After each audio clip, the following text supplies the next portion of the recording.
Hi, thank you so much for joining me again. I want to talk to you about climate change, and I'm not talking about the weather either. There are different types of climates, and sometimes we set the climate in our own lives, and that determines what is going to grow. Did you know that different crops require different climates? That's why you see different types of things growing in different countries, in different regions, because it's all determined by the climate, and the climate sets the ability for certain things to grow. But we also set climates in our own lives. There's a big difference between mushrooms and sunflowers. Mushrooms, they grow in very dark, dank, smelly places. I know, I visited a mushroom farm once, and it stank. Quite frankly, it was an absolutely awful smell with the various chemicals that are used and the various natural things and the manure and things that are used to actually grow the mushrooms.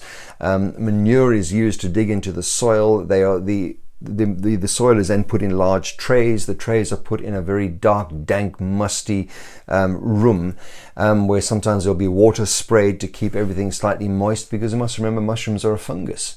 And so they grow in that particular environment where there's no sunlight, where it's dark, and you won't find any sunflowers growing there. You won't find any roses growing there. They need the sunlight. You see, the climate will determine what grows. So what's growing in the garden of your life? What is growing in your spiritual garden, in your emotional garden? What is growing there right now? Because you get to set the climate for what actually grows.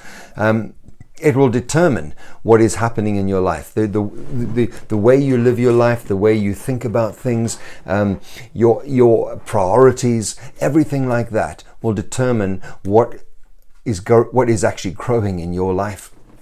If you have set a climate of love, joy, tolerance, peace, the chances are what's going to grow there is going to be those very things. And I've discovered in life that what you put out comes back at you. If you're a person with a God connection, then a culture of prayer, a culture of worship will determine what grows in your life. If you are a student, how much you study and how much you actually give to the course that you're studying will determine. It sets a certain climate, and it will determine your outcomes. We get to set the climate in our lives. If you, or as I said in one of my previous videos, if you're a bitter person, if you're angry, you're setting a climate in your life for certain things to happen.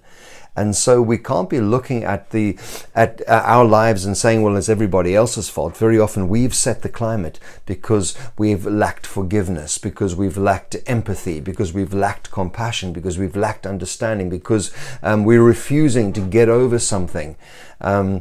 We get to make those changes. That's the best sort of climate change that you can ever have, and set the climate for an awesome you and for strength that like you've never had before. You're able to do that by making the right choices, and so much of it comes down to choice.